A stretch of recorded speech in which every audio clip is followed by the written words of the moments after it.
his question reminded me of Peter Pan.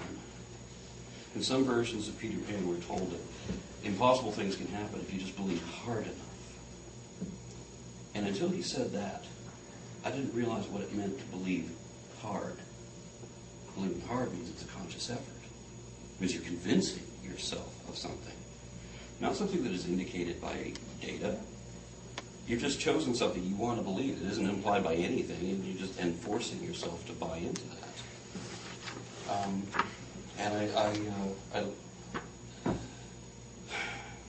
I realized in all my dabblings with mysticism that if you psych yourself up enough, you can make yourself perceive almost anything, anything that you already believe in. And drums and firelight and chanting mantras and all of that work very good to that purpose. Speaking in tongues is on the same principle, and so is astral projection. I knew people in high school that said they could do astral projection. And feeling naturally analytical, I put these people on the test. One girl in particular, she said that when she projected, that she didn't guide herself geographically. She would focus on a particular spirit and zoom in on that. So we arranged a sort of extra-dimensional rendezvous, and I went and spent the night at a friend's house, mess up her geographic strap. And then we rearranged his room. We put 2 box springs under one bed, turned the beds perpendicular, left one off the frame on the floor. One wall is, she hadn't been to his house, one wall is full of gadgets, including a light box and an old-fashioned reel-to-reel tape recorder. So I called her the next morning to see if she can give a description of the surroundings where she found me. And remarkably, although fuzzy and vague, more or less correct. She got the positions of the bed. One's higher than one's lower. Something looks like it's got 2 great big eyes. I look and I see the reel-to-reel tape recorder. I went, wow, I have evidence. So I have this girl train me to do what she did. Unfortunately, I lament that I never could. There's a state that you have to get to when you're doing the astral projection, that you have to have your body a pre-meditational state. You have to reach this point where your astral or spiritual form can separate from the physical body. And you've reached that when you experience the vibrations. Now, the vibrations, once you do the meditation, these are very real.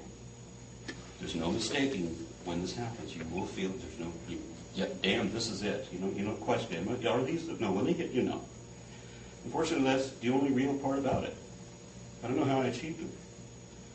But I was never able to make the next step, where you're supposed to rise up, fly around, see things without opening your eyes. Don't know how to do that. And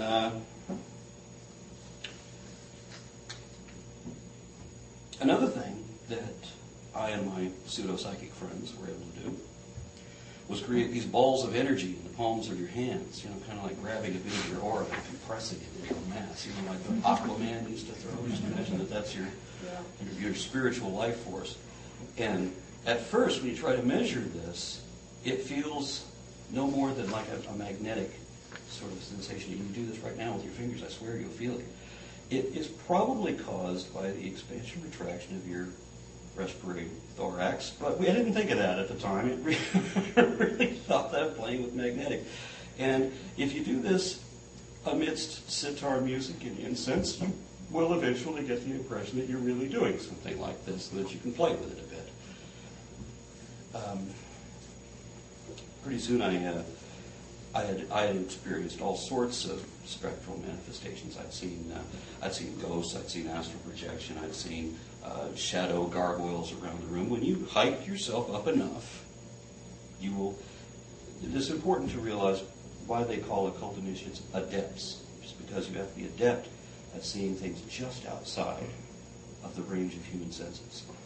Another way to put that is, you're making shit up. You're reaching.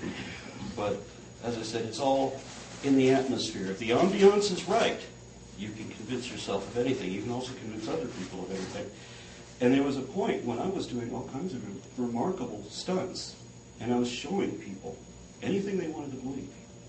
And when I realized that it required their faith, and that once I knew what they believed in, I knew how to manipulate that faith. Once I realized that I was manipulating their faith, I realized that I'm fooling people with parlor tricks. And it was a pretty quick leap to realize I was fooling myself. And my dabblings in the occult sort of waned immediately. And that's when I started practicing this thing again and realized that this is concordant with my breeding. God damn it. No. Now, I couldn't, I don't want to get ahead of myself. Through internet services like classmates.com, I was able to reconnect with some of the people that I had done these meditations and seances and whatnot back in high school. Remarkably, they're all rationalists now. And they don't remember any of this the way I thought we all did. More remarkable is I remember how clear it was. It still seems real in my mind, but I've come to the same conclusion they did. It couldn't really have happened like that. And I understand now more when people talk about this, when they have their little religious experiences and they're all excited about that. And I'm like, yeah, I've been there. No God, whole different thing, can't explain it too long, but yeah, I've been there. You wouldn't believe me anyway. And I didn't believe other people. I mean, I was so convinced that of the things that I had seen. But other people would come to me and they'd share the same type of experiences, except that they were seeing everything from gods and devils to dragons and leprechauns. Not kidding. Did you know that half the country of Iceland believes in elves? No kidding. That was on the news recently. So, I couldn't believe any of this paranormal X-Files sort of stuff anymore, much as I would still like to. But I know many other people will still maintain their belief this way, and I've had people get angry with me at my education in certain matters. And they say, well, sometimes maybe education isn't such a good thing if it means that you can no longer swallow their superstitious propaganda quite so readily. I don't understand how that makes education bad. One person said, well, I don't care what the facts are. I'm going to believe what I want to believe. Okay, that's telling me more than I think you probably wanted to admit. And sometimes they will say exactly that. In one email that was forwarded to me, some woman made a series of assertions all based on erroneous data that was all so easy to destroy as far as showing, okay, well, all these figures are incorrect, here's the actual figures. And we're talking about something that it's not a matter of opinion, it's unambiguous, you're wrong. Every point you've made, here's the actual data. And she wrote back an admission that she realizes that is wrong. She says, while these may be the actual facts, I prefer to believe what I said. What do you mean do I prefer to believe Benjamin Franklin was the first president? Sure. I mean, but how is that in any way absolute truth, which is what this woman's trying to prove to me?